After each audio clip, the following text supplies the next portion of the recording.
وہ اندر داخل ہوا تو وہ بے ڈنگے طریقے سے سو رہی تھی۔ وہ اپنے کوٹ کے بٹن کھولتا اس کی جانب بڑھا جو آدھی نیچے کو ڈھلکی ہوئی تھی۔ وہ اس کو بیڈ کے کنارے سے تھوڑا آگے لٹانے کے لیے جھکا کہ اس کی مخصوص خوشبو اس کی نتھوں سے ٹکرائی تھی۔ وہ ابھی ابھی اس کے نکاح میں آئی تھی۔ وہ 15 سالہ معصوم اور خوبصورت لڑکی اس کو ونی کے طور پہ دی گئی تھی، جس کے باپ نے اس کے چاچو کا قتل کیا تھا اور اب اس کو ونی میں دے دیا گیا تھا۔ اس قتل کے بدلے اپنے مرحوم چاچو کا خیال آتے ہی اس کے اندر شرارے پھوٹنے لگے تھے۔ وہ خود پہ ضبط کرتا پیچھے ہوا اور واش روم میں بند ہو گیا۔ تھوڑی دیر کے بعد نکلا تو وہ اسی پوزیشن میں بے نیاز سو رہی تھی۔ توبہ ہے، اس لڑکی کو تو سونا بھی نہیں آتا۔ اچھے خاصے بندے کا ایمان خراب کر دے۔ اس کی کرتی سے پیٹ کو نظر آتا دیکھ کر وہ خود سے بڑبڑا رہا تھا۔ اپنے بال ٹاول سے خشک کرنے لگا۔ وہ تھوڑا سا کسمکائی تو اس کے سنہری بالوں کی لٹیں اس کے سبز چہرے کا طواف کرنے لگیں۔ یہ منظر دیکھ کر دائم کے دل میں حشر سا برپا ہوا تھا۔ وہ 15 سال کی ہونے کے باوجود مکمل حسن رکھتی تھی۔ کسی کا دل بھی ڈگمگا سکتا تھا۔ وہ تو پھر شوہر تھا۔ وہ بال خشک کر کے اس کی جانب آیا اور اس کے پاس جھک کر اس کو سیدھا لٹایا تاکہ وہ گر نہ جائے۔ ابھی اس کو چھوا ہی تھا دائم نے کہ وہ کرنٹ کھا کر بیدار ہوئی۔ آپ کون ہیں؟ وہ ڈر کے پیچھے ہوتی بولی۔ دائم کا دل کیا اپنا سر پیٹ لیا۔ جس کو اپنے شوہر کا ہی نہیں پتہ وہی ہوں جس کے ساتھ تمہارا ابھی نکاح ہوا تھا۔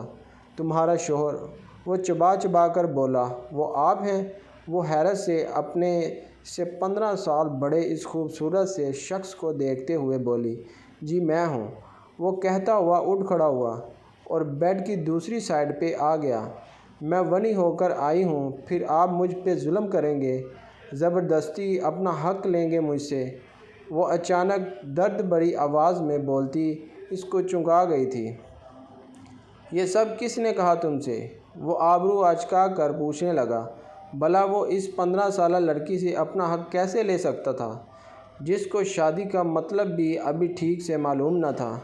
پھر وہ محض بدلے کی آگ میں کیوں اس کو اپنی وحشتوں کا شکار بناتا؟ وہ نکاح کے وقت کچھ لڑکیاں ایسے بول رہی تھیں کہ جو ونی ہو کر جاتی ہیں اس کا شوہر اس پہ ظلم کرتا اور اپنا حق وصول کرتا ہے۔ اور اس کے بعد وہ خاموشی سے سر جھکا گئی۔ دائم کا تجسس بڑھا اور کیا کہتی تھیں وہ یہ سوال کرنے لگا جو اس کو حیران کر رہی تھی۔ سجے سنورے روپ میں وہ اس کے دل کے تار چھیڑ گئی تھی اور کہتی تھی کہ تم ہمت سے کام لینا، ان سب میں بہت درد ہوتا ہے۔ وہ روحانسی ہو کر بولتی دائم کو جھٹکا دے گئی جو یہ سب کبھی خواب میں بھی نہیں سوچ سکتا تھا۔ وہ تو خود ونی کی رسم کے خلاف تھا، قتل کے بدلے قتل چاہتا تھا مگر گاؤں کی رسموں کے آگے مجبور و بے بس ہو گیا تھا۔ ادھر آؤ میرے پاس، وہ اچانک بولا تو نوال نے سر اٹھایا تھا۔ وہ تھوڑا جھجکتے ہوئے اس کے قریب ہوئی تھی۔ کون سی کلاس میں پڑھتی تھی؟ اس نے اگلا سوال کیا تھا۔ میں 8 کلاس میں پڑھتی تھی، اس نے معصومیت سے کہا۔ اس کی بات سن کے دائم نے ایک دم اس کے بازو کو کھینچ کر مزید اپنی جانب کیا۔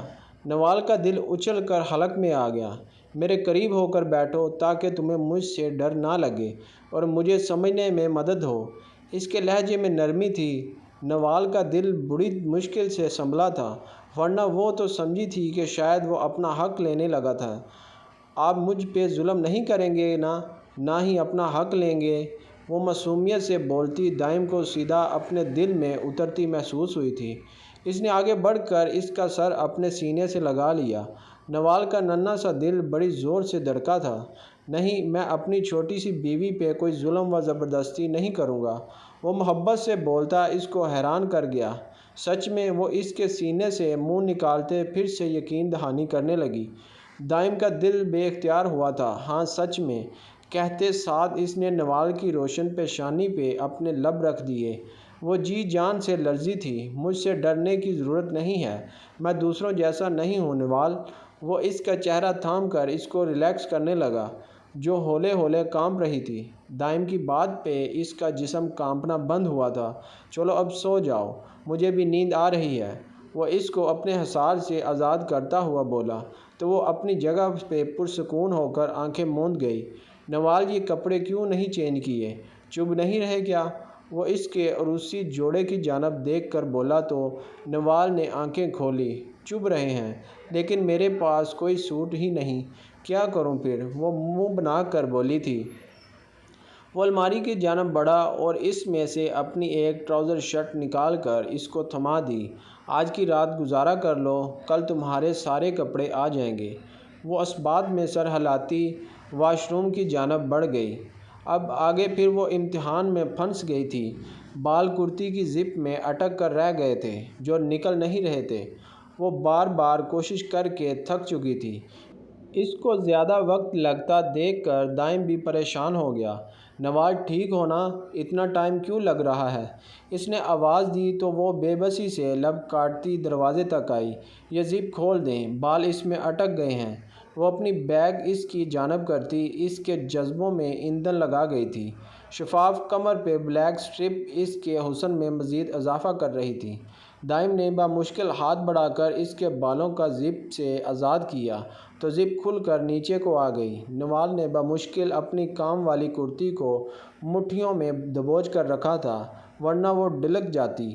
دائم کا دل دھڑکنے لگا تھا۔ ہو گیا ہے، اب کر لو چینج، وہ کہتا ہوا بیڈ کی جانب بڑھ گیا اور وہ چینج کر کے کچھ دیر بعد نکل آئی تھی۔ یہ لڑکی آج میرا امتحان لے کر ہی چھوڑے گی۔ وہ اس کو اپنے ٹراؤزر شرٹ میں دیکھ کر مسمرائز ہوتا بولا تھا، جو سراپائی حسن لگ رہی تھی۔ اس کا اپنے منہ زور جذبات پہ بند باندھنا مشکل ہو گیا تھا، جبکہ وہ نفس کا غلام نہ تھا۔ نوال خاموشی سے سمٹ کر اس کے پہلو میں لیٹ گئی تو اس نے بھی لائٹ آف کر کے آنکھوں پہ بازو رکھ لیا۔ یہ رات اس کے لیے انتہائی مشکل تھی۔ وہ صبح جلدی اٹھا تھا، واش روم میں جا کر فریش ہوا، باہر نکلتے ہی نوال کی طرف دیکھا جو گہری نیند میں تھی۔ وہ چند لمحے اسے خاموشی سے دیکھتا رہا۔ اس کے چہرے پر سکون اور معصومیت تھی۔ قریب جا کر نرمی سے اس کا کندھا ہلایا۔ نوال اٹھ جاؤ، صبح ہو گئی ہے۔ اس کی آواز نہایت ہی نرمی تھی، جیسے کوئی کسی معصوم بچے کو جگا رہا ہو۔ نوال آنکھیں مسلتے ہوئے اٹھ بیٹھی اور پلکیں چپکاتے ہوئے دائم کو دیکھنے لگی۔ اس کی عمر اور معصومیت اس کے چہرے سے جھلک رہی تھی۔ وہ بیڈ سے اٹھی اور واش روم کی طرف چلی گئی۔ کچھ دیر بعد وہ فریش ہو کر نکلی، لیکن اس کے بالوں کی حالت بگڑی ہوئی تھی۔ لمبے گھنے بال الجھ کر اس کے کندھوں اور کمر پر بکھرے ہوئے تھے۔ وہ بے بس نظروں سے دائم کو دیکھنے لگی۔ یہ بال نہیں سلجھ رہے، کیا کروں؟ اس نے دھیمی آواز میں کہا۔ دائم نے مسکرا کر اسے بیٹھنے کا اشارہ کیا۔ آؤ، میں ٹھیک کر دیتا ہوں۔ نوال نے جھجکتے ہوئے کرسی پر بیٹھتے ہوئے اس کی طرف دیکھا۔ دائم نے پہلا تولیہ اٹھا کر اس کے بالوں سے ہلکی نمی کو خشک کیا۔ اس کے ہاتھ نرم اور مہارت سے چل رہے تھے۔ پھر وہ آرام سے اس کے بالوں کو سلجھانے لگا۔ تمہارے بال بہت خوبصورت ہیں نوال، لیکن یہ بہت محنت مانگتے ہیں، اس نے ہنستے ہوئے کہا۔ نوال نے سر جھکا لیا۔ اس کے ہونٹوں پر ہلکی سی مسکراہٹ آ گئی تھی۔ دائم نے بڑی احتیاط سے بالوں کی لٹوں کو سلجھایا اور پھر انہیں خوبصورتی سے باندھ دیا۔ بس اب بالکل پرفیکٹ ہو۔ وہ پیچھے ہٹ کر اس کے چہرے کو دیکھنے لگا۔ نوال نے آئینے میں خود کو دیکھا اور خوش ہو گئی۔ تھینک یو دائم، وہ مسکرا کر بولی تھی۔ کوئی بات نہیں، آئندہ خود کرنا سیکھنا، لیکن جب تک تمہیں ضرورت ہو میں مدد کر دوں گا، دائم نے نرمی سے کہا اور اس کے چہرے پر اطمینان دیکھ کر مسکرا دیا۔ وہ دونوں فریش ہو کر کمرے سے باہر نکلے۔ نوال کے چہرے پر جھجک نمایاں تھی۔ اس کے قدم دائم کے ساتھ ساتھ چلنے میں لرز رہے تھے۔ وہ باہر قدم پر دائم کی طرف دیکھتی، جیسے اس کی حفاظت اور اعتماد کی منتظر ہو۔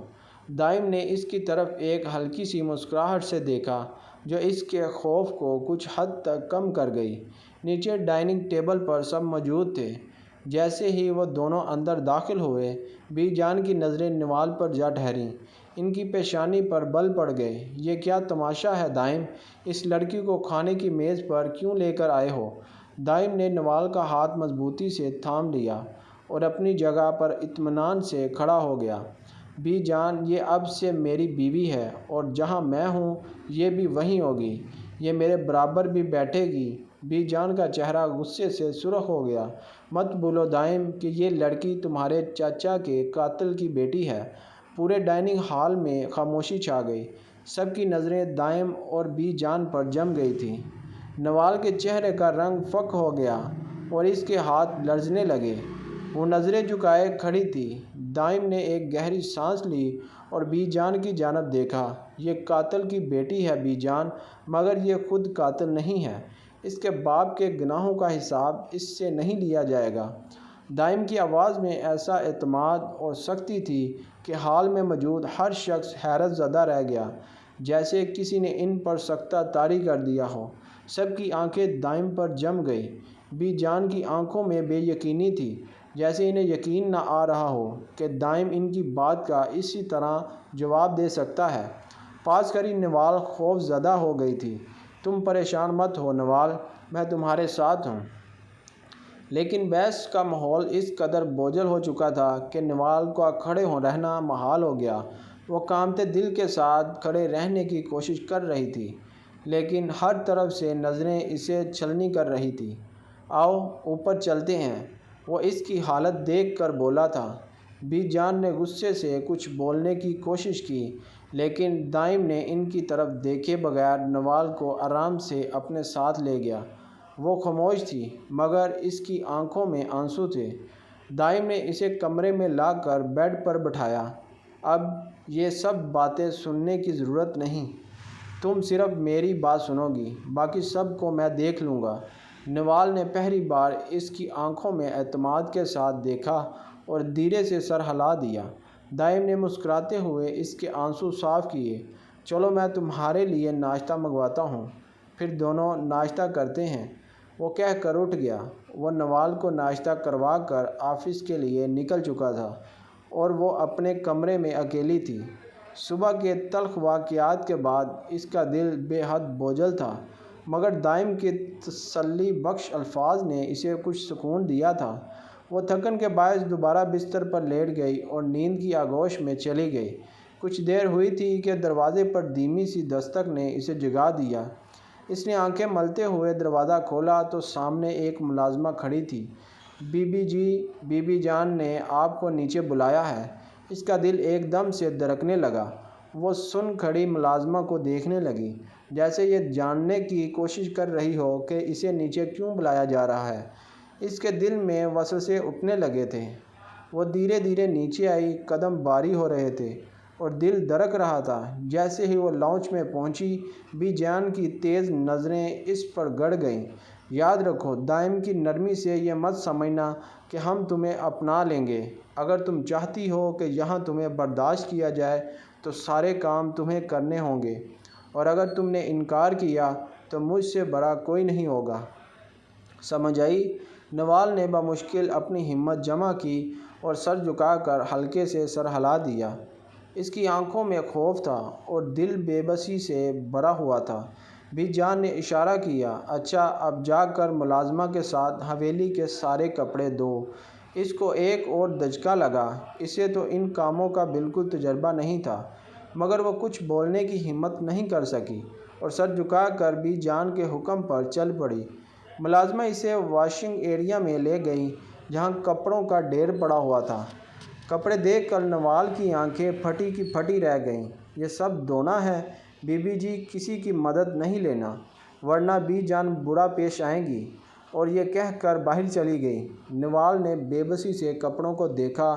اس کے ہاتھ کپڑوں کے ڈھیر کو چھوتے ہوئے لرزے رہے تھے، مگر اس کے پاس اور کوئی راستہ نہیں تھا۔ آہستہ آہستہ اس نے کپڑوں کو دھونا شروع کیا، مگر تھوڑی ہی دیر میں تھکن سے چور ہو گئی۔ اس کے ہاتھ سرخ ہو گئے تھے، آنکھوں میں آنسو آ گئے، پھر بھی وہ ہار ماننے کی بجائے کام کرتی رہی۔ ہر کپڑا اس کے لیے ایک نئی آزمائش تھا۔ وہ دل ہی دل میں صبر کرتی کپڑے دھوتی گئی۔ شام کے سائے گہرے ہو چکے تھے۔ جب دائم آفس سے حویلی واپس آیا تو جیسے ہی وہ اپنے کمرے میں داخل ہوا، سامنے کا منظر دیکھ کر اس کے قدم رک گئے۔ نوال بیڈ پر بیٹھی ہوئی تھی۔ اس کا چہرہ سرخ تھا اور آنکھوں سے بے تحاشا آنسو بہہ رہے تھے۔ وہ اتنی معصوم لگ رہی تھی کہ دائم کا دل تڑپ اٹھا۔ وہ تیزی سے اس کے قریب آیا۔ نوال، کیا ہوا میری جان؟ کیوں اس طرح رو رہی ہو؟ نوال نے اپنے آنسو صاف کرنے کی کوشش کی، مگر اس کی لرزتی ہوئی آواز اور نم آنکھیں اسے مزید بے بس ظاہر کر رہی تھیں۔ وہ ایک دم دائم کے گلے لگ گئی اور سسکیاں لیتے ہوئے بولی۔ وہ اس کے گلے لگنے پہ بوکھلا گیا۔ آج مجھ سے بی جان نے بہت سارے کپڑے دلوائے۔ دیکھیں میں بہت تھک گئی ہوں، میری کمر بہت درد کر رہی ہے۔ یہ سن کر اس کے اندر غصے کی ایک لہر اٹھنے لگی، مگر وہ نوال کے سامنے خود پر قابو پا گیا۔ اس نے نوال کو اپنے بازو میں بڑھ لیا۔ چلو لیٹو، میں تمہاری کمر دباتا ہوں۔ نہیں نہیں، آپ یہ کیا کر رہے ہیں؟ اس کے فوراً انکار کیا۔ چپ چاپ لیٹ جاؤ نوال، یہ میرا حکم ہے، وہ تھوڑی سختی سے بولا۔ نوال بے بس ہو کر لیٹ گئی۔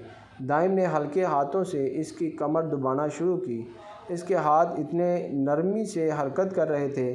اس نے اس کے کندھے، بازو اور ننھے جسم کے ہر حصے کو اس طرح دبا کر سکون دیا کہ نوال کے چہرے پر آہستہ آہستہ سکون کے آثار ظاہر ہونے لگے۔ آپ کو یہ سب کرنے کی ضرورت نہیں تھی، وہ شرم سے سرخ پڑتی بولی تھی۔ تم میری ذمہ داری ہو نوال، تمہارا ہر دکھ میرا ہے اور تمہاری ہر تھکن میری ہے۔ اس کی بات پہ نوال کے ہونٹوں پر ہلکی سی مسکراہٹ آ گئی اور وہ آہستہ آہستہ نیند کی آغوش میں چلی گئی۔ دائم نے اس کے چہرے کو پیار سے دیکھا، اس کی پیشانی پر ایک نرم بوسہ دیا اور اس کا کمبل درست کر کے خاموشی سے اٹھ کھڑا ہوا۔ وہ کمرے سے باہر نکل گیا۔ وہ تیز قدموں کے ساتھ بی جان کے کمرے کی طرف بڑھا تھا۔ اس کا چہرہ غصے سے سرخ تھا اور آنکھوں میں ایک غیر معمولی سختی تھی۔ جیسے ہی اس نے کمرے میں قدم رکھا، وہاں بی جان، دادا جان اور دوسرے بزرگ گہری گفتگو میں مصروف تھے۔ دائم نے سیدھا بی جان کی طرف دیکھا۔ بی جان، آپ نے نوال سے پوری حویلی کے کپڑے کیوں دلوائے؟ کیا گھر کے باقی ملازمین ختم ہو گئے ہیں؟ اس کی آواز میں غصہ تھا۔ بی جان، جو سکون سے بیٹھی تھی، اس کے سوال اور لہجے پر فوراً چونک گئی۔ ان کے چہرے پر غصہ ابھر آیا۔ وہ اٹھ کھڑی ہوئیں۔ دائم، یہ کس طرح کا لہجہ ہے؟ کیا تم اب ہم سے اس طرح بات کرو گے؟ جب سے وہ لڑکی اس گھر میں آئی ہے، تمہاری زبان اور رویہ دونوں بدل گئے ہیں۔ بھول گئے ہو کہ ہم تمہارے بڑے ہیں؟ بی جان، مجھے معاف کیجیے، لیکن بات میری بیوی کی ہے۔ وہ اس گھر میں جیسے بھی آئی ہو، چاہے ونی ہو کر یا میری مرضی سے، لیکن اب وہ میری عزت ہے۔ میں نہیں چاہتا کہ کوئی اسے ملازموں جیسا سمجھ کر اس کے ساتھ زیادتی کرے۔ وہ اپنے غصے کو پیتا نہایت تحمل سے بولا تھا۔ بی جان کی نظریں سخت ہو گئیں، مگر وہ خاموش رہیں۔ دائم نے ایک قدم آگے بڑھایا۔ آئندہ کوئی بھی کام ہو ملازمین سے کرایا جائے، نوال سے نہیں۔ میں اپنی بیوی کی عزت اور سکون پر کوئی سمجھوتا نہیں کروں گا۔ اس بات پہ کمرے میں سناٹا چھا گیا۔ دادا جان اور باقی بزرگ حیرت سے دائم کو دیکھ رہے تھے۔ بی جان کا غصے سے کانپتا ہوا چہرہ ان کی خاموشی کا گواہ بن چکا تھا۔ دائم نے ایک نظر سب پر ڈالی اور مضبوط قدموں کے ساتھ کمرے سے باہر نکل گیا، اپنے پیچھے ایک باریک خاموشی چھوڑ گیا۔ رات کا وقت تھا۔ ڈائننگ ہال میں دسترخوان سجایا جا چکا تھا۔ بی جان اور باقی گھر والے اپنی نشستیں سنبھال چکے تھے، مگر دائم اور نوال غائب تھے۔ بی جان نے ارد گرد دیکھتے ہوئے ملازموں کو بلایا۔ دائم کہاں ہے؟ اور اس لڑکی نے کھانے کے وقت ڈائننگ ٹیبل پر آنا کیوں نہیں پسند کیا؟ بی جان، وہ اپنے کمرے میں کھانا مانگ رہے ہیں، ملازمہ نے ادب سے کہا تھا۔ یہ سن کر بی جان کا چہرہ سرخ ہو گیا۔ جا کر دائم کو کہو کہ فوراً نیچے آئے اور ڈائننگ ٹیبل پر کھانا کھائے۔ حویلی کے اصول اس طرح نہیں بدلتے، وہ غصے سے بولی تھی۔ ملازمہ سر ہلاتی ہوئی فوراً ان کے کمرے کی طرف چل دی۔ کمرے کے اندر دائم اور نوال سکون سے بیٹھے ہوئے تھے۔ نوال کے چہرے پر ایک عجیب سی شرمندگی کا امتزاج تھا اور دائم اس کی طرف محبت بھری نظروں سے دیکھ رہا تھا۔ ملازمہ نے دستک دی تھی۔ صاحب، بی جان نے کہا ہے کہ آپ ڈائننگ ٹیبل پر آ کر کھانا کھائیں۔ بی جان سے جا کر کہہ دو میں اور نوال ڈائننگ ٹیبل پر نہیں آئیں گے، ہمارا کھانا کمرے میں ہی دیا جائے۔ یہ فیصلہ میرا ہے اور اس پر کوئی سمجھوتا نہیں ہوگا۔ اس نے سنجیدگی سے کہا کر دروازہ بند کر دیا۔ ملازمہ سہمے ہوئے انداز میں سر ہلاتی ہوئی واپس چلی گئی اور بی جان کو جا کر یہ پیغام دیا۔ بی جان، جو پہلے ہی غصے میں تھی، یہ سن کر مزید پھڑپڑا گئی۔ ان کے چہرے کی سختی اور نظروں کی چمک خوفناک ہو گئی۔ انہوں نے غصے سے میز پر ہاتھ مارا تھا۔ یہ لڑکی دائم کو ہم سے دور کرنے کی کوشش کر رہی ہے۔ یہ سب اسی کے اثرات ہیں۔ بی جان کا دماغ نفرت اور غصے سے بھر چکا تھا۔ ان کے دل میں نوال کے لیے سازشی خیالات جنم لینے لگے تھے۔ نوال، جو اپنی معصومیت میں دائم کی محبت سے مطمئن تھی، اس بات سے بے خبر تھی کہ بی جان کے دل میں اس کے خلاف نفرت کی آگ مزید بھڑک چکی ہے۔ صبح کا وقت تھا اور دائم معمول کے مطابق آفس کے لیے روانہ ہو چکا تھا۔ وہ اپنے کمرے میں بیڈ پر بیٹھی موبائل پر کارٹون دیکھنے میں مگن تھی۔ اس کو نیا موبائل دائم نے لے کر دیا تھا تاکہ وہ اپنی دنیا میں خوش رہے اور حویلی کی سختیوں سے دور رہ سکے۔ بی جان، جو پہلے ہی دائم کی محبت اور نوال کی موجودگی سے کڑ رہی تھی، دل میں نفرت کا طوفان لیے کمرے میں آئی۔ انہوں نے جب نوال کو اس بے فکری سے موبائل پر وقت گزارتے دیکھا تو ان کی برداشت کا بندھن ٹوٹ گیا۔ وہ غصے سے کمرے کے اندر آئیں اور ایک جھٹکے میں نوال کے ہاتھ سے موبائل چھین کر دیوار پر دے مارا۔ موبائل دیوار سے ٹکرا کر چکنا چور ہو گیا تھا۔ نوال نے خوفزدہ نظروں سے بی جان کی طرف دیکھا، لیکن اس سے پہلے کہ کچھ کہہ سکتی، بی جان نے ایک زوردار تھپڑ اس کے چہرے پر دے مارا۔ تھپڑ کی شدت سے نوال کا سر دیوار سے جا لگا اور وہ درد سے چیخ اٹھی، تمہاری یہ جرأت کہ ہمارے اصولوں کے خلاف جاؤ، دائم کو ہمارے خلاف بھڑکا رہی ہو، اپنی عمر اور حیثیت دیکھو، کس نے کہا تھا کہ تم ہماری شکایت کرو؟ ان کی آواز سے درد و دیوار ہل گئے تھے۔ نوال، جو دیوار کے ساتھ سہمی ہوئی کھڑی تھی، روتے ہوئے بمشکل بولی تھی، بی جان، میں نے کوئی شکایت نہیں کی۔ لیکن اس کی بات مکمل ہونے سے پہلے ہی بی جان نے ایک اور تھپڑ اس کے منہ پر دے مارا۔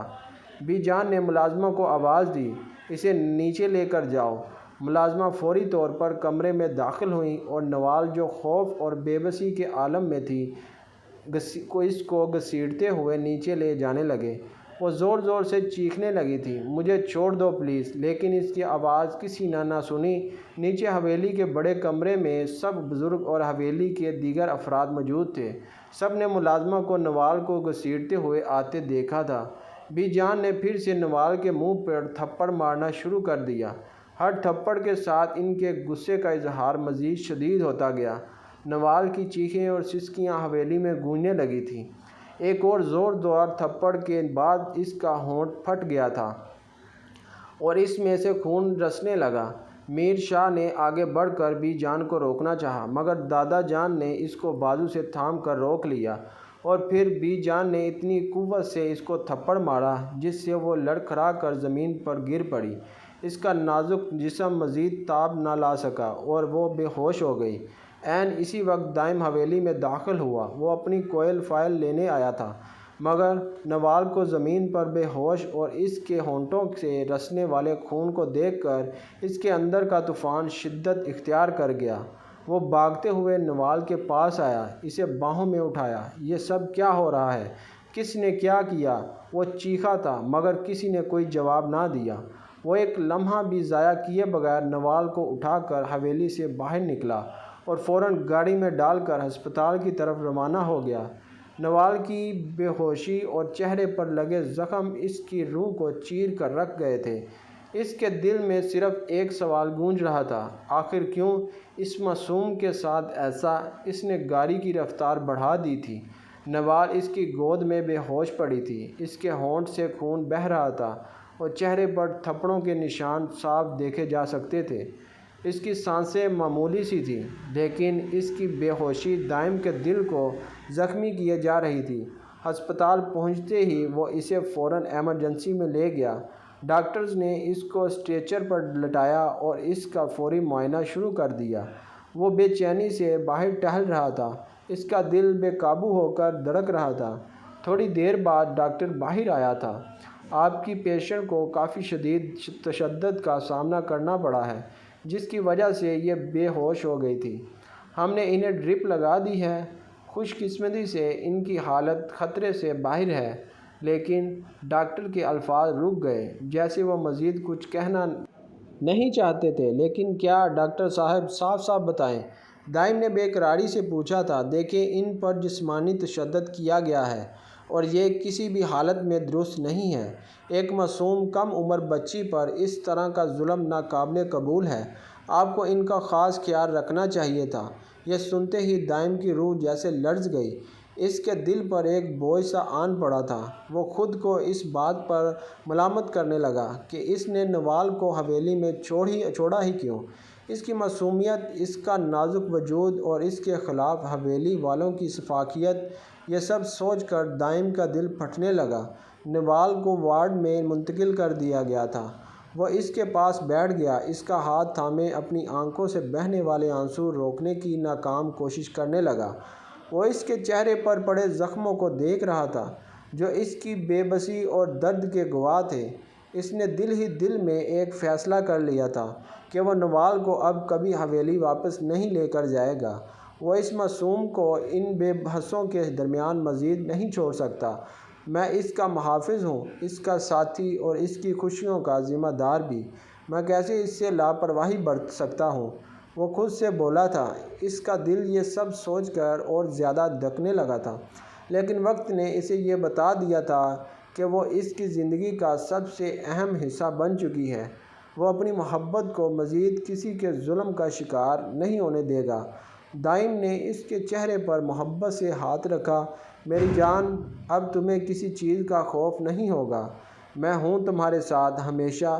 نوال بے ہوشی کی حالت میں تھی، لیکن دائم کی باتوں میں محبت اور خلوص صاف جھلک رہا تھا۔ فارم ہاؤس کی خاموش فضا میں دائم نوال کو لے کر آیا تھا۔ گاڑی سے اترتے ہی نوال نے چاروں طرف نگاہ دوڑائی۔ یہ جگہ ایک خواب جیسی لگ رہی تھی۔ دور دور تک پھیلا سبزہ، ایک پرسکون سا ماحول اور وہ خوبصورت گھر جو دائم نے نوال کے لیے چنا ہے تھا۔ مگر اس کی آنکھوں میں اب بھی وہ چپ تھی جو دائم کو بے چین کر رہی تھی۔ دائم نے آہستہ سے اس کو سہارا دیا اور اسے فارم ہاؤس کے اندر لے آیا۔ اس نے نوال کو ایک آرام دہ صوفے پر بٹھایا اور اس کے قدموں میں بیٹھ کر محبت بھری نظروں سے اسے دیکھنے لگا۔ نوال کی آنکھوں میں تھکن اور دکھ تھا، زبان پر خاموشی کی مہر لگی ہوئی تھی۔ نوال، یہ گھر اب ہمارا ہے، صرف تمہارا اور میرا۔ یہاں کوئی نہیں ہوگا جو تمہیں تکلیف دے گا، کوئی نہیں جو تمہاری عزت کو رون سکتا ہے۔ ہم یہاں سکون سے رہیں گے، دور ان سب سے جو تمہیں رلا دیتے تھے۔ نوال نے آنکھیں اٹھا کر اس کی طرف دیکھا، لیکن وہ کچھ کہہ نہ سکی۔ دائم اس کی خاموشی کے پیچھے چھپے درد کو محسوس کر سکتا تھا۔ وہ اٹھ کھڑا ہوا۔ ہاں ٹھہرو، میں تمہارے لیے کچھ کھانے کو لاتا ہوں، وہ کہہ کر کچن کی جانب بڑھا۔ وہ ملازمہ سے کچن سے کھانا لے کر آیا تو اس نے پلیٹ نوال کے سامنے رکھی۔ اپنے ہاتھوں سے نوالے بنا کر اس کو کھلانے لگا۔ چلو کھاؤ، تم نے بہت دیر سے کچھ نہیں کھایا۔ آپ سچ کہہ رہے ہیں، ہم واقعی اس گھر میں رہیں گے؟ وہ چونک کر بولی تو دائم کے چہرے پر مسکراہٹ آ گئی۔ ہاں نوال، یہ گھر صرف تمہارا اور میرا ہے۔ یہاں کوئی اور نہیں ہوگا، کوئی ظلم کرنے والا، کوئی تکلیف دینے والا۔ یہ گھر صرف تمہارے لیے ہے، تمہارے سکون کے لیے۔ وہ محبت سے بولا تھا۔ اس کی آنکھوں میں معصوم سی چمک آ گئی۔ وہ بچوں کی طرح خوش ہو گئی اور بے اختیار دائم کے گلے لگ گئی۔ دائم نے ہلکے سے اسے تھپ تھپایا۔ تھوڑا سا فاصلہ رکھ کر بات کیا کرو میرا بچہ، ورنہ پھر خود ہی مشکل میں پڑ جاؤ گی۔ وہ اس کے ہونٹوں کا لمس اپنے سینے پہ محسوس کرتا مخمور سے لہجے میں بولا تھا۔ کیا مطلب، کون سی مشکل؟ نوال نے حیرانی سے پوچھا۔ کچھ نہیں، تم آرام کرو کمرے میں جا کر، میں یہ برتن رکھ کر آتا ہوں۔ دائم نے اسے شرارتی نظروں سے دیکھ کر کہا تھا۔ وہ ہونکوں کی طرح اس کو دیکھ کر رہ گئی۔ دائم کی معنی خیز بات اس کے سر پہ اوپر سے گزر گئی تھی۔ وہ دائم کے فون پر کارٹون دیکھنے میں مگن تھی اور دائم اس کے پاس بیٹھا لیپ ٹاپ پر کام کر رہا تھا۔ نوال کی معصوم ہنسی اور کارٹون کے کرداروں کی آوازوں نے ماحول کو ہلکا پھلکا بنا رکھا تھا، لیکن اچانک دائم کے فون کی اسکرین پر کال آنے لگی۔ نوال نے بے دہانی میں فون اٹھایا اور اسکرین پر نظر دوڑائی۔ اس پر لکھا ہوا بی جان اس کے ذہن کو الجھا گیا۔ آپ کے فون پر کال آ رہی ہے، اس نے آہستہ سے کہہ کر فون دائم کو پکڑا دیا۔ اس فون نوال کے ہاتھ سے لیا اور کال اٹھاتے ہوئے جلدی سے کمرے سے باہر نکل گیا۔ اس کے قدموں کی رفتار اور چہرے کی سنجیدگی نوال کو کچھ عجیب سا لگا، مگر وہ خاموش رہی۔ دائم نے کمرے سے باہر جا کر فون کان سے لگایا تو دوسری طرف بی جان کا غصے سے بڑا لہجہ سنائی دیا تھا۔ کہاں ہو تم دائم؟ 2 دن ہو گئے ہیں تم نے حویلی میں قدم تک نہیں رکھا۔ ان کے لہجے میں سختی اور تلخی نمایاں تھی۔ اس نے گہری سانس لی۔ بی جان، اب میں اس حویلی میں قدم نہیں رکھوں گا جب تک آپ لوگ نوال کو دل سے قبول نہیں کریں گے۔ وہ بے شک غنی ہو کر اس گھر میں آئی ہے، لیکن اب وہ میری بیوی ہے۔ دائم میر شاہ کی بھی عزت ہے۔ اگر اس کے ساتھ کوئی برا سلوک کرے گا یا اس کے خلاف کوئی بات کرے گا تو میں برداشت نہیں کروں گا۔ یہ سب سن کر بی جان کا غصہ اور بڑھ گیا۔ یہ تم کیا کہہ رہے ہو؟ کیا تم اپنوں کو چھوڑ کر اس لڑکی کے لیے؟ دائم نے بیچ میں ہی ان کی بات کاٹ دی۔ اس کی آواز میں ایک غیر معمولی ٹھہراؤ اور سختی تھی۔ بی جان، میں نے اپنا فیصلہ کر لیا ہے۔ جب تک آپ لوگوں کے دلوں سے نوال کے لیے نفرت ختم نہیں ہوتی، میں اس گھر میں واپس نہیں آؤں گا۔ یہ کہہ کر اس نے بنا کسی توقف کے فون بند کر دیا۔ بی جان دوسری طرف سلگ کر رہ گئی۔ ان کے چہرے پر بے بسی اور غصے کے ملے جلے آثار تھے۔ دائم نے فون بند کر کے ایک لمحے کو خود کو سنبھالا، گہری سانس لی اور اپنے اندر کے غصے کو قابو میں لاتے ہوئے کمرے کی طرف واپس لوٹ آیا۔ کمرے میں واپس آتے ہی دائم نے نوال کی طرف دیکھا، جو اب اس کے لیپ ٹاپ پر کارٹون دیکھنے میں مگن تھی۔ وہ کچھ دیر اسے دیکھتا رہا۔ چلو نوال، اب بہت کارٹون دیکھ لیے، اب سو جاؤ، وہ نرمی سے بولتا اس کے پاس آیا۔ نہیں، مجھے ابھی اور کارٹون دیکھنے ہیں، اس نے لیپ ٹاپ سے نظریں ہٹائے بغیر کہا۔ اس کی ضد پہ وہ سر پکڑ کر رہ گیا۔ اس نے ہمیشہ ایک باشعور، اپنی ہم عمر اور سمجھدار بیوی کا خواب دیکھا تھا، جو اس کے ساتھ قدم سے قدم ملا کر چل سکے، مگر حقیقت یہ تھی کہ اسے یہ معصوم اور ضدی سی 15 سالہ لڑکی ملی تھی، جو اپنی دنیا میں مگن رہتی تھی، مگر اس کی معصومیت اور بچوں جیسی حرکتوں نے اس کے دل میں ایک خاص جگہ بنا لی تھی۔ وہ اس معصوم سی لڑکی سے محبت کرنے لگا تھا۔ اپنی سوچوں کو جھٹکتا بیٹھ گیا۔ ٹھیک ہے، دیکھ لو کارٹون۔ اس نے موبائل میں اس کے لیے نئے کارٹون لگا دیے، پھر خود لیپ ٹاپ اٹھا کر اپنے کام میں مشغول ہو گیا۔ دونوں اپنے کام میں مشغول تھے کہ اچانک لائٹ چلی گئی۔ نوال کے چہرے پر خوف کے آثار نمودار ہوئے۔ وہ یکدم اچھل کر دائم کی گود میں آ بیٹھی۔ دائم اس غیر متوقع حرکت پر بوکھلا گیا۔ یہ کیا کر رہی ہو نوال؟ کچھ نہیں ہوتا، آرام سے بیٹھو، آ جائے گی لائٹ۔ وہ سنبھل کر بولا، نہیں، مجھے ڈر لگ رہا ہے، مجھے آپ کے پاس ہی رہنا ہے۔ وہ خوف سے کانپتی ہوئی بولی تھی۔ دائم نے فوراً موبائل کی ٹارچ آن کی تاکہ کمرے میں تھوڑی روشنی ہو۔ نوال کا چہرہ اس کے کندھے کے قریب تھا اور اس کے ہونٹ بے اختیار نوال کی گردن سے مس ہو گئے۔ اس کی قربت نے دائم کے اندر ایک طوفان برپا کر دیا تھا۔ وہ مشکل اپنے جذبات کو قابو میں رکھنے کی کوشش کرنے لگا۔ نوال کی مزید نزدیکی نے اس کو بے چین کر دیا تھا۔ نوال، پلیز میرے صبر کا امتحان مت لو، سائیڈ پہ ہو کے بیٹھو، کچھ نہیں ہوتا۔ وہ ضبط کی انتہا پہ تھا۔ شاید نہیں، مجھے بہت ڈر لگ رہا ہے، مجھے آپ کی گود میں ہی رہنا ہے، وہ ضدی بچے کی طرح بول رہی تھی۔ دائم نے خود کو بڑی مشکل سے قابو میں رکھا۔ اس کا دل بہکنے لگا تھا، مگر وہ جانتا تھا کہ اسے اپنے جذبات پر قابو پانا ضروری ہے۔ وہ 15 سال کی معصوم لڑکی تھی، اس کی شدتوں کی تاب نہیں لا سکتی۔ کچھ لمحوں بعد لائٹ واپس آ گئی۔ دائم نے سکون کی سانس لی۔ یار، اب تو پیچھے ہو جاؤ، لائٹ آ گئی ہے، مجھے کام کرنا ہے۔ وہ اس کی گود سے اتر کر سائیڈ پہ بیٹھ گئی، مگر دائم کی حالت بے حد نروس تھی۔ وہ گہری سانس کھینچ کر واپس اپنے کام میں مشغول ہو گیا۔ وہ اپنے آفس میں بیٹھا کام میں مصروف تھا۔ اس کی توجہ مکمل طور پر اسکرین پر تھی، جب اچانک دروازہ کھلا اور دادا جان اور میر شاہ اندر داخل ہوئے تھے۔ انہیں دیکھ کر دائم چونک گیا اور فوراً احتراماً کھڑا ہو گیا۔ بابا جان، دادا جان، آپ پلیز بیٹھیں۔ وہ ان کی جانب بڑھا تھا۔ دادا جان اور میر شاہ خاموشی سے صوفے پر بیٹھ گئے۔ دائم نے ان کے لیے پانی منگوا کر خود بھی قریب بیٹھ گیا۔ میر شاہ کی گہری نظریں اور دادا جان کی خاموشی اسے بے چین کر رہی تھی۔ دائم، یہ کیا کر رہے ہو تم؟ ایک لڑکی کے لیے تم ہم سب کو چھوڑ رہے ہو؟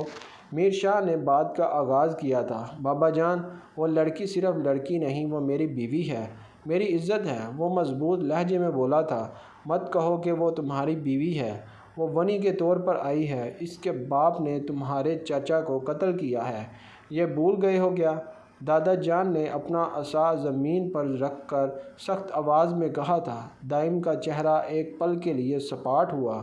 دادا جان، میں کچھ نہیں بولا، سب یاد ہے، ہر بات، ہر زخم، مگر یہ بھی یاد ہے کہ وہ معصوم لڑکی قاتل نہیں ہے، اس کا باپ قاتل ہے۔ میں ہمیشہ ونی کی رسم کے خلاف تھا۔ میں نے آپ سب کو پہلے ہی کہا تھا کہ مجھ سے امید نہ رکھیے گا کہ میں اس رسم کو نبھاؤں گا، مگر پھر بھی آپ نے زبردستی میرا نکاح مجھ سے 15 سالہ چھوٹی معصوم لڑکی سے کروا دیا۔ اب جب یہ سب آپ لوگوں کی مرضی سے ہوا ہے تو اب میرے فیصلوں کے ساتھ چلنا پڑے گا آپ سب کو، ورنہ یہ بزنس، یہ سب کچھ بھی میں چھوڑ دوں گا۔ اس کے سخت اور کڑے لہجے نے آفس کی فضا میں خاموشی بھر دی تھی، اور دائم جو ہمیشہ ان کے ہر حکم کے آگے سر جھکا دیتا تھا، آج انہیں یوں کھڑی کھڑی سنا رہا تھا۔ دادا جان کو یقین ہی نہیں آ رہا تھا کہ یہ وہی دائم ہے۔ دادا جان نے تھوڑی دیر کے لیے خاموشی اختیار کی تھی۔ دیکھو بیٹا، غصے میں فیصلے اسی طرح کے نہیں کیے جاتے، ہمیں سوچنا پڑے گا۔ ٹھیک ہے، تمہاری بات سن لی، لیکن نوال اور تم حویلی واپس آ جاؤ۔ وہ تحمل سے بولے تھے۔ نہیں دادا جان، میں مزید اس پر ظلم نہیں ہونے دوں گا۔ وہ صرف 15 سال کی ہے، آپ لوگوں نے اس کی عمر کا بھی خیال نہیں کیا اور اسے اپنی نفرتوں کا نشانہ بنا ڈالا۔ کم از کم اس کے بڑے ہونے کا تو انتظار کر لیتے، پھر نفرت کر لیتے۔ ابھی وہ شادی کا مطلب بھی نہیں جانتی، نفرتوں کا مطلب بھی نہیں جانتی، اور آپ سب نے اس پر ظلم کے پہاڑ توڑ دیے۔ بی جان کو کسی نے کچھ نہیں کہا، وہ اس پر ظلم کرتی رہی، مگر اب نہیں، جب تک میں زندہ ہوں اس پر ایک آنچ بھی نہیں آنے دوں گا۔ اس کی آواز میں وہ شدت تھی جو دادا جان اور میر شاہ کو خاموشی کر گئی تھی۔ بیٹا، ہم تمہاری بات کو سمجھتے ہیں، ہم کوئی حل نکالیں گے، مگر تم حویلی واپس آ جاؤ۔ میر شاہ نے بھی اس کو سمجھانا چاہا تھا۔ جب آپ لوگ کوئی حل نکال لیں گے اور نوال کے ساتھ انصاف کریں گے تب میں واپس آ جاؤں گا، اس سے پہلے نہیں، اس نے دو جواب دیا تھا۔ دادا جان اور میر شاہ ایک دوسرے کی جانب بے بسی سے دیکھنے لگے۔ ٹھیک ہے بیٹا، جیسے تمہیں مناسب لگے۔ دادا جان اور میر شاہ آہستہ قدموں سے آفس سے باہر نکل گئے تھے۔ وہ ایک گہری سانس لے کر کرسی پر گر گیا۔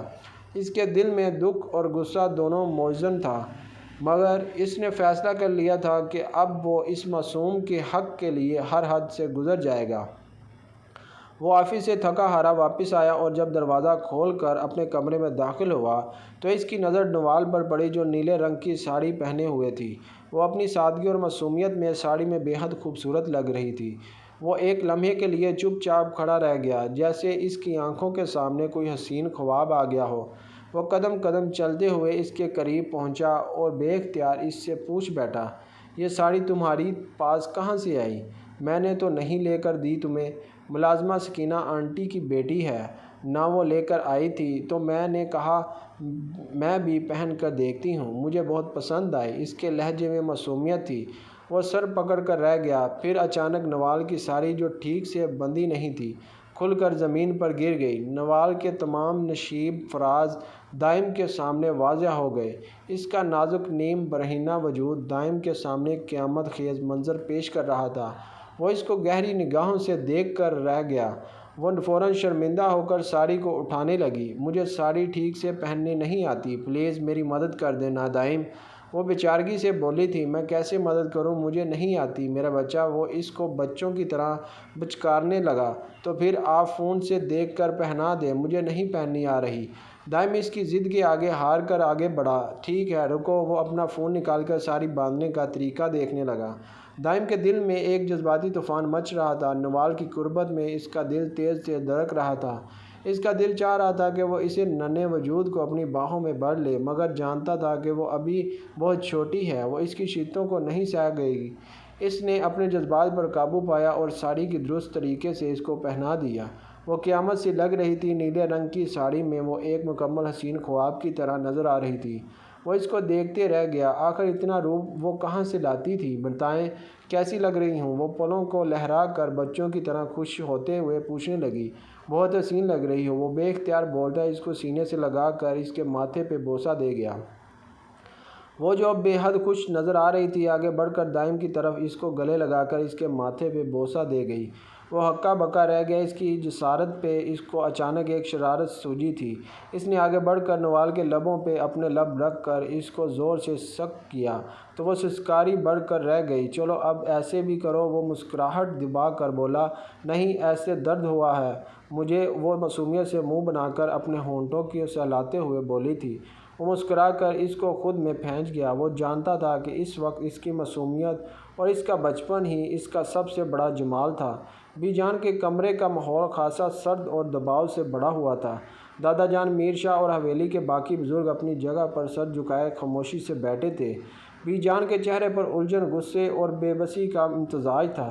ان کی آنکھوں میں وہی شعلے جل رہے تھے۔ مجھے یقین نہیں آ رہا کہ دائم اس حد تک جا سکتا ہے۔ یہ وہی دائم ہے جو ہمیشہ میری ہر بات مانتا تھا، اور اب تم لوگ اسے منانے کے لیے اس کے آفس تک گئے لیکن وہ پھر بھی واپس نہیں آیا۔ آخر ایسا کیوں جادو کر دیا اس لڑکی نے؟ کیا بات ہے؟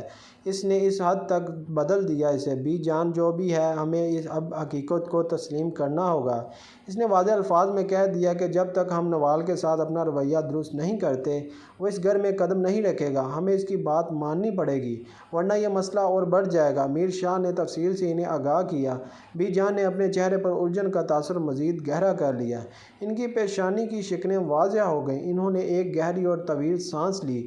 اس کا مطلب ہے کہ ہم اس چٹان پر کی لڑکی کے سامنے جھک جائیں؟ وہ ونی کی رسم کے تحت اس گھر میں آئی تھی جس کے باپ نے ہمارے خاندان کا خون بہایا۔ بی جان، جو ان جوان خون ہے، اگر وہ ہم سے اور بدگمان ہو گیا تو اسے واپس لانا ممکن ہوگا۔ آپ جانتی ہیں وہ ہماری خاندان کا واحد چشمہ و چراغ ہے۔ اگر وہ ہم سے دور ہو گیا تو ہماری نسل کا تسلسل خطرے میں پڑ جائے گا۔ ہمیں دانش مندی سے کام لینا ہوگا۔ دادا جان، جو اب تک خاموش تھے، اپنی چھڑی پر جھکے ہوئے سر کو اٹھا کر دھیمی آواز میں بولے۔ میر شاہ ٹھیک کہہ رہا ہے۔ دائم کو کھونا ہمارے لیے بہت بڑا نقصان ہوگا۔ ہمیں اس کی بات ماننی ہوگی ورنہ معاملہ ہمارے ہاتھوں سے نکل جائے گا۔ بی جان نے ایک لمحے کے لیے سوچا، جیسے اپنے اندر کے جذبات کو قابو کرنے کی کوشش کر رہی ہوں۔ ان کی آنکھوں میں وہی سختی تھی لیکن وہ اس وقت حالات کے آگے جھکنے پر مجبور نظر آئی تھیں۔ ٹھیک ہے، دائم کو پیغام بھیج دو کہ ہم اس کی شرط ماننے کے لیے تیار ہیں۔ نوال کے ساتھ کوئی ظلم یا زیادتی نہیں کی جائے گی اور اس کے ساتھ ویسا ہی سلوک ہوگا جیسے اس حویلی کے بہو کے ساتھ ہونا چاہیے۔ اسے بتاؤ کہ وہ واپس آ جائے۔ یہ کہتے ہوئے بی جان اپنی جگہ سے اٹھ گئی۔ ان کی آنکھوں میں غصے کے آثار اب بھی باقی تھے۔ 2 ماہ کا عرصہ کیسے بیتا انہیں معلوم ہی نہ ہوا تھا۔ فارم ہاؤس کی خاموشی اور پرسکون ماحول نے ان دونوں کو مزید قریب کر دیا تھا۔ نوال، جو پہلے ایک معصوم اور ضدی تھی، دائم کے ساتھ رہتے ہوئے آہستہ آہستہ سمجھدار ہو رہی تھی۔ دائم کے دل میں بھی اس کے لیے محبت کے جذبات پہلے سے کہیں زیادہ گہرے ہو چکے تھے۔ ابھی بھی وہ دونوں بیڈ پر ایک ساتھ لیٹے تھے۔ دائم نے اسے نرمی سے گلے لگایا ہوا تھا اور وہ اس کے سینے پر سر رکھے اپنی باتوں میں مصروف تھی۔ اس کی معصومیت ہمیشہ دائم کے چہرے پر ایک مسکراہٹ لے آتی تھی۔ دائم، مجھے بیبی چاہیے، وہ اچانک سر اٹھا کر بولی تھی۔ بیبی کیوں چاہیے تمہیں؟ دائم نے حیرت سے اس کی طرف دیکھا اور اس کی بات کو دہراتے ہوئے کہا۔ سکینہ آنٹی کی بیٹی بھی میری جتنی ہے، اس کی بھی شادی ہوئی ہے اور اس کا بھی ایک بیبی ہے۔ وہ اتنا چھوٹا اور پیارا ہے، اس لیے مجھے بھی بیبی چاہیے، وہ فوراً سے بولی تھی۔ اس کی معصومیت اور بچوں جیسی خواہش پر وہ ہنس پڑا۔ اچھا، میرے بیبی کو بیبی چاہیے؟ اس کی مسکراہٹ میں شرارت بھی شامل ہو گئی تھی۔ ہاں، نوال نے فوراً سر ہلا کر کہا۔ چلو پھر بیبی لانے کے لیے جو کہوں گا وہ کرنا پڑے گا۔ دائم نے نرمی سے اس کے بالوں کو چھوا تھا۔ ٹھیک ہے، وہ معصومیت سے بولی تو وہ گہرا مسکرایا۔ چلو پہلے میرے لپس پر بائٹ کرو۔ نوال نے شرماتے ہوئے دائم کے چہرے کی طرف دیکھا، پھر آہستہ سے اس کے لبوں پہ جھک کر ہلکی سی بائٹ کر گئی۔ دائم نے پرسکون ہو کر اپنی آنکھیں بند کر لیں۔ اب میرے اوپر آؤ، وہ سرگوشی نما انداز میں بولا تھا۔ وہ تھوڑا جھجکی لیکن دائم کی محبت اور خلوص نے اسے اعتماد دیا ہوا تھا۔ وہ آہستہ سے دائم کے قریب ہو کر اس کے اوپر آ کر بیٹھ گئی۔ دائم کی دھڑکنیں تیز ہو گئی تھیں۔ نوال کے قریب ہونے سے اس کے جذبات کا باندھ ٹوٹنے لگا تھا۔ اس نے بے اختیار ہوتے نوال کی سراہی دار گردن کی طرف جھکتے ہوئے اس پر اپنے ہونٹ رکھ دیے۔ نوال نے ایک لمحے کے لیے سکون محسوس کیا لیکن جیسے ہی دائم کی شدتیں بڑھنے لگیں وہ سسکنے لگی۔ دائم کی قربت اور جذبات کی شدت اس کی برداشت سے باہر ہونے لگی تھی۔ وہ اچانک رونے لگی۔ اس کے آنسو دائم کے دل پر گرے جیسے کسی نے گرم لوہا رکھ دیا ہو۔ وہ فوراً پیچھے ہٹ گیا اور خود کو کوسنے لگا۔ اس نے جلدی سے نوال کو گلے لگایا، اس کے آنسو صاف کیے۔ بس اب کچھ نہیں کروں گا، رونا بند کرو نوال۔ وہ اس کو سینے سے لگائے نرمی سے بولا، دائم مجھے درد ہوا تھا۔ وہ ہچکیوں سے رو رہی تھی۔ مجھے معاف کر دو میری جان، میں تمہیں تکلیف نہیں دینا چاہتا تھا۔ آئندہ ایسا نہیں ہوگا، میں وعدہ کرتا ہوں۔ دائم نے اس کے ماتھے پر بوسہ دیا اور اپنی آواز کو بھرپور نرمی دیتے ہوئے کہا تھا۔ وہ اس کے ساتھ لپٹ کر لیٹ گئی۔ دائم نے اسے مزید سنبھال کر اپنے قریب کر لیا اور اسے سکون دینے کے لیے اس کے بالوں میں ہاتھ پھیرنے لگا۔ اس کی آنکھوں سے آنسو تھم گئے لیکن دائم کی بے چینی بڑھتی گئی۔ وہ اپنے منہ زور جذبات کو سنبھالنے کی کوشش کر رہا تھا جو اس معصوم کی قربت میں مچلنے لگتے تھے۔ وہ اپنے کمرے میں الماری سے کپڑے نکال کر آفس جانے کی تیاری کر رہا تھا۔ سورج کی ہلکی روشنی کھڑکی کے پردوں سے چھن کر کمرے میں داخل ہو رہی تھی۔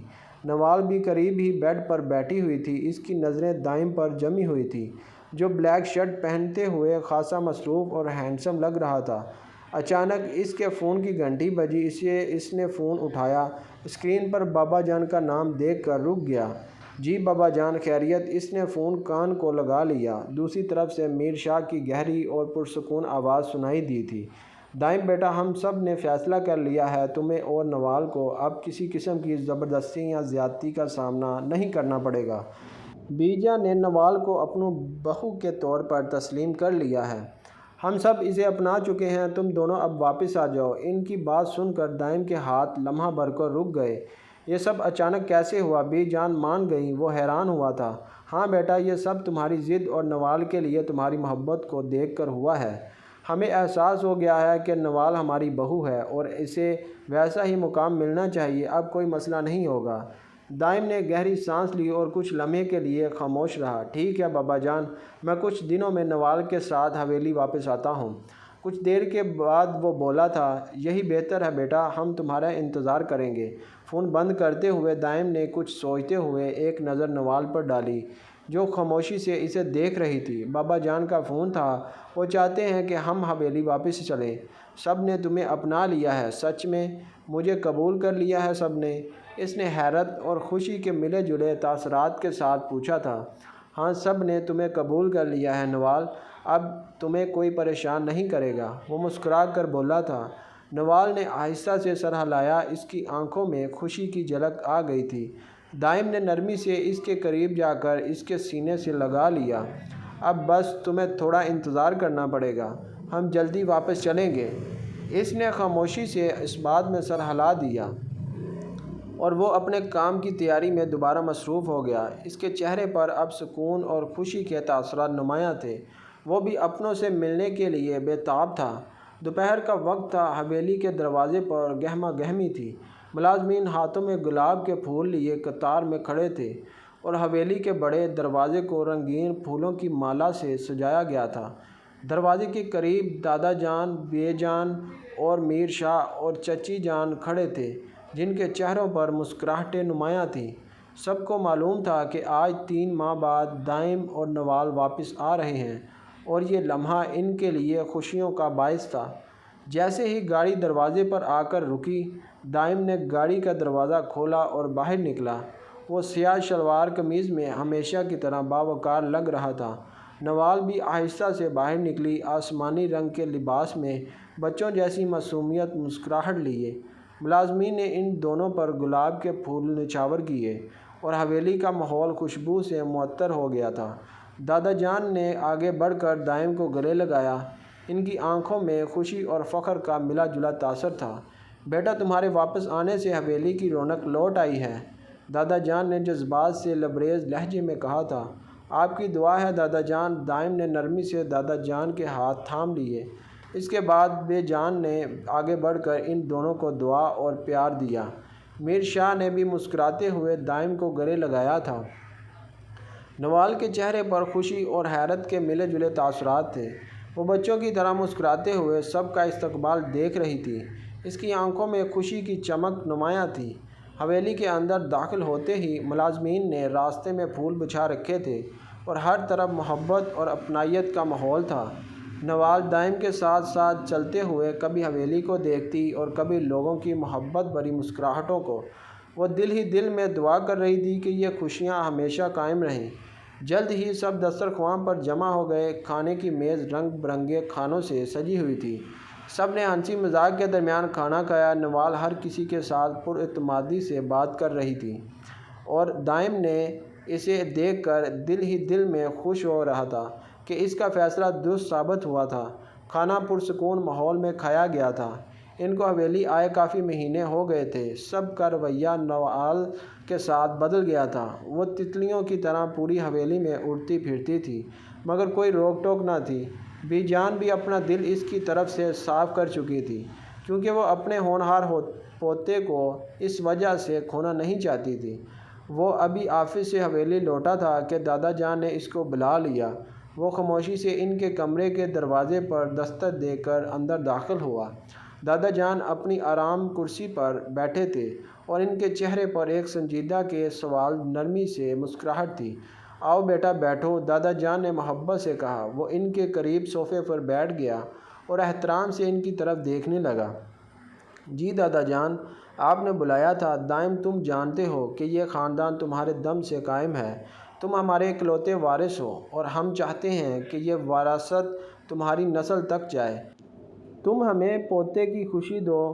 وہ بلا کسی تحمید کے صاف گوئی سے بولے تھے۔ دائم ان کی آخری بات پہ چونک گیا تھا۔ ہاں بیٹا، اب وقت آ گیا ہے کہ تم ہمیں ایک پوتے کی خوشی دو۔ نوال کے ساتھ تمہاری شادی کو کچھ وقت ہو چکا ہے۔ ہم سب چاہتے ہیں کہ اب ہماری اگلی نسل کی بنیاد رکھی جائے۔ اس نے دادا جان کی بات سن کر گہری سانس لی تھی۔ دادا جان، نوال ابھی بہت چھوٹی ہے۔ وہ صرف 15 سال کی ہے۔ میں جانتا ہوں وہ اس ذمہ داری کو نہیں سمجھ سکتی۔ بیٹا، ایک لڑکی 13 سال کی عمر میں بالغ ہو جاتی ہے۔ یہ قدرتی بات ہے۔ نوال تمہارے ساتھ بہت اٹیچ ہے اور اگر تم اسے محبت اور نرمی سے سمجھاؤ گے تو وہ تمہاری بات کو مان لے گی۔ ہمیں یقین ہے کہ وہ تمہاری خوشی میں اپنی خوشی دیکھے گی۔ وہ تو جیسے ہتھیلی پہ سرسوں جمائے بیٹھے تھے۔ وہ بے بس ہوا۔ اس کا چہرہ کسی گہرے اضطراب کا شکار لگ رہا تھا۔ دادا جان، میں نوال کو سمجھاؤں گا لیکن مجھے خود وقت چاہیے۔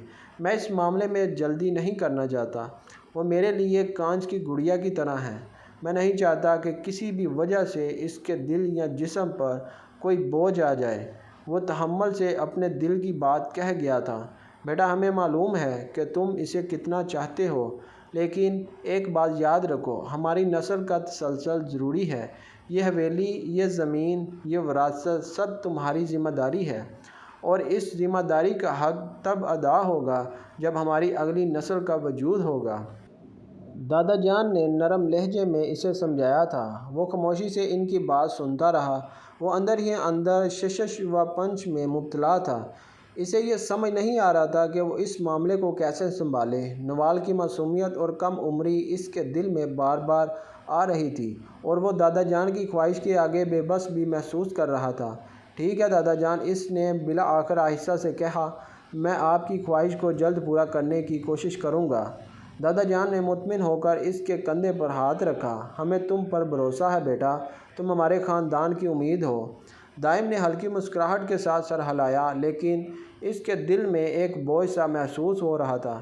اس نے نوال کے لیے بہت سے خواب دیکھے تھے۔ وہ اس کی تعلیم مکمل کروانا چاہتا تھا اور وہ نہیں چاہتا تھا کہ کوئی بھی ایسا فیصلہ اس کی معصوم زندگی پر اثر ڈالے۔ لیکن دادا جان کی خواہش اور خاندان کی امیدوں کے آگے اس کے پاس کوئی دوسرا راستہ نہیں تھا۔ وہ پریشان سا چہرہ لیے کمرے میں داخل ہوا تھا۔ اس کے قدموں میں وہ ٹھہراؤ تھا جو عام طور پر اس کی شخصیت کا حصہ تھا۔ نوال جو بیڈ پر بیٹھ کر اس کے موبائل پر کارٹون دیکھنے میں مگن تھی۔ کیا ہوا؟ تھکے ہوئے لگ رہے ہیں آپ، وہ اس کی طرف دیکھتے ہی مسکرا کر بولی تھی۔ کچھ نہیں، بس تھوڑا سا پریشان ہوں۔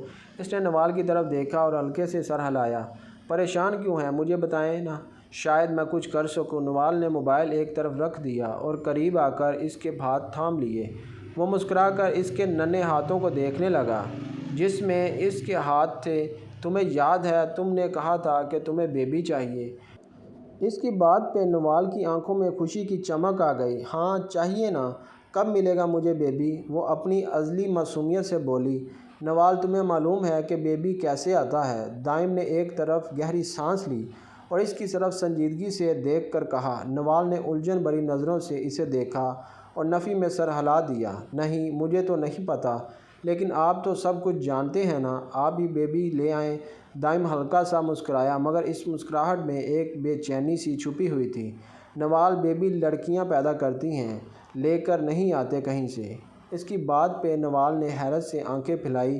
کیا واقعی؟ مجھے تو یہ بھی نہیں پتہ تھا، لیکن میں کیوں پیدا کروں بیبی؟ آپ پیدا کریں نا۔ دائم نے اس کی معصومیت پر بے ساختہ قہقہ لگایا تھا، لیکن جلد ہی سنجیدہ ہو گیا۔ نوال، بیوی ہونے کے ناطے یہ تمہاری ذمہ داری ہے، لیکن تم ابھی بہت چھوٹی ہو، میں تمہیں اس سب کے لیے مجبور نہیں کرنا چاہتا۔ نوال نے گردن جھکا کر سوچنے والے انداز میں سر ہلایا۔ اگر یہ میری ذمہ داری ہے تو ٹھیک ہے، میں کر لوں گی، لیکن یہ کیسے ہوگا؟ دائم نے اس کے سوال پر کچھ لمحے خاموشی اختیار کری تھی۔ یہ باتیں تمہارے لیے سمجھنا ابھی مشکل ہے، لیکن میں تمہیں وقت دوں گا۔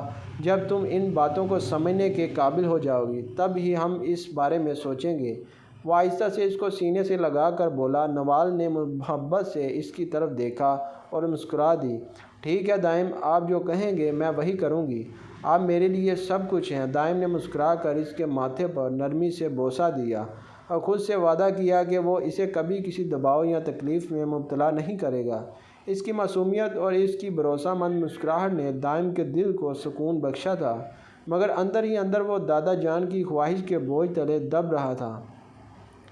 3 سال بعد آج اس کی 18ویں سالگرہ تھی۔ آج وہ پورے 18 سال کی ہو گئی تھی۔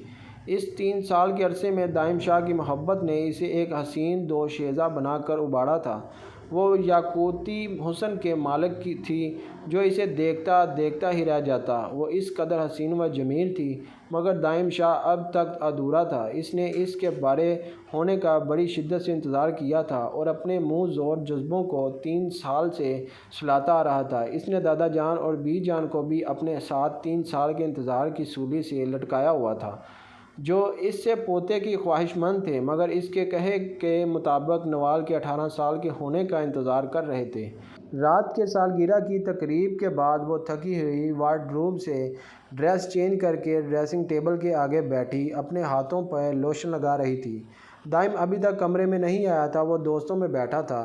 ابھی اس کو کچھ دیر ہی ہوئی تھی کہ کمرے کا دروازہ کھلا۔ اس نے مڑ کر دیکھا تو دائم اس کو دیکھ کر مسکراتا ہوا اس کی جانب آیا۔ میرے 3 سال کا صبر ختم ہوا، اب تم نہیں بچو گی، وہ کہتے ساتھ کھینچ کر اس کو اپنے ساتھ لگا چکا تھا۔ وہ شرما کر نگاہیں جھکا گئی، جانتی تھی اس نے اپنے دائم شاہ کو بہت انتظار کروایا تھا۔ دائم نے اس کو اپنی باہوں میں بھر لیا اور اٹھا کر بیڈ پہ لے آیا۔ وہ شرم سے سرخ پڑتی آنکھیں بند کر گئی۔ دائم نے آگے بڑھ کر تمام لائٹس آف کر دیں اور شرٹ لیس ہوتا اس پہ جھک گیا۔ اس کی قربت پاتے ہی دائم کی 3 سالوں کی تشنیع اور پیاس مٹی تھی۔ وہ دونوں آج کی رات مکمل ایک دوسرے کو پا چکے تھے۔ چاند ان کے ملن کی رات ہے اور وہ بادلوں کی اوٹ میں جا کر چھپ گیا۔